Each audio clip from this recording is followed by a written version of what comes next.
کتنا عرصے بعد ہو رہا ہے؟ اب جو ہوگا آئندہ 84 سال کے بعد ہوگا. 84 سال. اتنا گرہن ایسا، کیونکہ عام طور پہ گرہن جو ہوتا ہے نا اس میں مریخ نزدیک نہیں ہوتا ہے. اس گرہن میں نا مریخ جو ہے چاند کے نزدیک ہے، تو جس سے چاند کا رنگ سرخ ہو جائے گا. اس کو بلڈ مون کہتے ہیں وہ لوگ. یعنی کہ یہ اعمال شر کے لیے بہت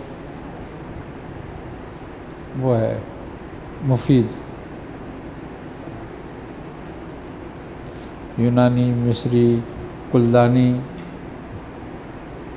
یہ لوگ جو ہیں اور ہندو اس ٹائم کو بڑا وہ سمجھتے ہیں. روحانی عاملین اس دن سے کیا فائدہ ہے؟ روحانی عاملین کے لیے بھی یہ ہے کہ اس میں عمل جو ہے اس کی تاثیر بڑھ جاتی ہے، مؤثر ہو جاتا ہے. ذکر و اذکار کیے جائیں اس میں، یا سورہ مزمل شریف ہے، سورہ اخلاص ہے، چہل کاف ہے، سورہ یاسین ہے، سورہ جن ہے، سورہ اعراف کی آیتیں ہیں، اور سورہ بقرہ ہے. ان سب کی زکوٰۃ اس میں ادا ہوتی ہیں. اصل میں یہ خاص وقت ہوتا ہے، ہر وقت کی اہمیت ہے. تو یہ بڑا خاص وقت ہوتا ہے ایک ایسا کہ جب سورہ صافات جو ہے آپ ارشاد فرماتے بھی ہیں جن جنات وغیرہ کے لیے اچھی ہے، تو اس کی کوئی زکوٰۃ ہو سکتی ہے؟ اس کی جو اول 10 آیتیں ہیں ان کو اس وقت میں 110 مرتبہ پڑھا جائے تو اس کی زکوٰۃ ادا ہو جاتی ہے. پھر وہ سمجھ لو یوں کہا جائے کہ اگر اس کو مداومت رکھی جائے 10 مرتبہ روز اگر اس کا ورد رکھا جائے تو ہمیشہ پھر وہ کام آتی رہتی ہے. یعنی کہ یوں کہا جائے کہ جو تم عمل 40 روز میں کرو گے وہ ایک روز میں مکمل ہو جاتا ہے. اس میں تو کافی ٹائم ہے. جیسے اچھا یہ بھی ہے کہ یہ پاکستان میں کتنے عرصے تک نظر آئے گا وہ ہوگا یا باقی پورے؟ اصل میں اس کا ایک اپنا جو ہوتا ہے نا وہ ہوتا ہے وقفہ ایک شروع سے آخر تک کا، جس کا ایک درمیانی وقفہ ہوتا ہے جس میں یہ پوری طریقے سے اپنے شباب پر آ جاتا ہے. بہت سارا ٹائم ہوتا ہے. وہ 1 بجے سے ہو رہا ہے شروع اور 2 بجے تک رہے گا. 1 سے 2 یا 2:15 بجے تک رہے گا. تقریباً 1.25 گھنٹے 1 گھنٹے کا ہے وہ دورانیہ. تو وہ بہت مفید وقت ہے اس کا.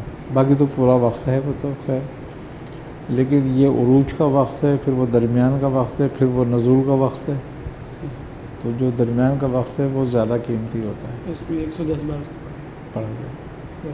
اچھا، برہتی شریف کی بھی زکوٰۃ ادا کی جا سکتی ہے اس میں، اور 45 بار پڑھ کر. اور اسماء اصحاب کہف 700 بار پڑھے جائیں. وہ کس مقصد کے لیے؟ اسماء اصحاب کہف جو ہے وہ جن جنات، جادو ٹونا، غرق شرک، ان سے محفوظ رہنے کے لیے. کہتے ہیں حضرت علی کرم اللہ وجہ سے روایت ہے کہ اگر ان اسماؤں کو لکھ کے گھر میں لگا دیا جائے تو آگ سے، جلنے سے اور ڈوبنے سے محفوظ ہو جاتا ہے. بعض بزرگوں کا قول ہے اس پر کہ اگر لگایا جائے گھر میں لکھ کر تو غرق، سرک، ہرک تینوں سے محفوظ ہو جاتا ہے. یعنی کہ وہ گھر غرق نہیں ہوگا، اس گھر میں چوری نہیں ہوگی، اس گھر میں آگ نہیں لگے گی. سیفی شریف 27 بار پڑھی جاتی ہے اس میں، اور اگر کوئی 27 بار نہ پڑھ سکے تو کم از کم 11 بار ضرور پڑھ لیں. 4 گھنٹے ہیں، 11 بار تو آرام سے ہو سکتی ہے. اچھا، اس میں ایک بات اور بھی ہے. اگر ہم یہ دیکھتے ہیں وقت شروع ہو رہا ہے تو ہمیں پہلے شروع کریں، ہم اختتام اس میں کر دیں اس کو، تو وہ عمل مانا جاتا ہے مکمل. ہاں، سورہ اخلاص بھی اس میں زکوٰۃ ادا کی جاتی ہے. سورہ اخلاص کی 4700 بار پڑھا جائے اس کو، 4700 مرتبہ، تو اس کی زکوٰۃ ادا ہو جاتی ہے.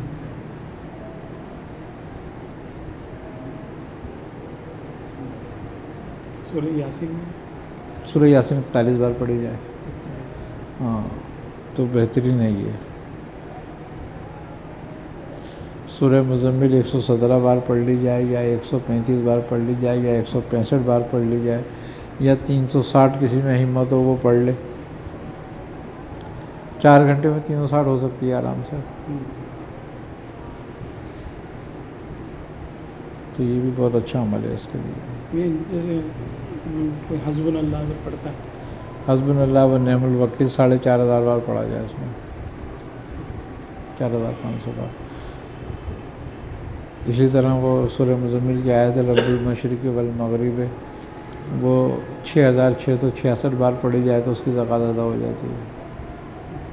نہیں آپ کیا فرماتے ہیں؟ ہمیں کیا کریں؟ جیسے سورۃ مزمل کو پڑھتا ہی ہے یا تو میں سمجھتا ہوں جس کا جو عمل جو پڑھتا ہے نا وہ اس میں اس کو دہرا لے تو زیادہ بہتر ہو جائے گا اس کا عمل. بس میں کسی نئی چیز کو بہتر کرنے سے بہتر ہے کہ جو اپنا عمل ہے ورد کا وہی کرے. وہ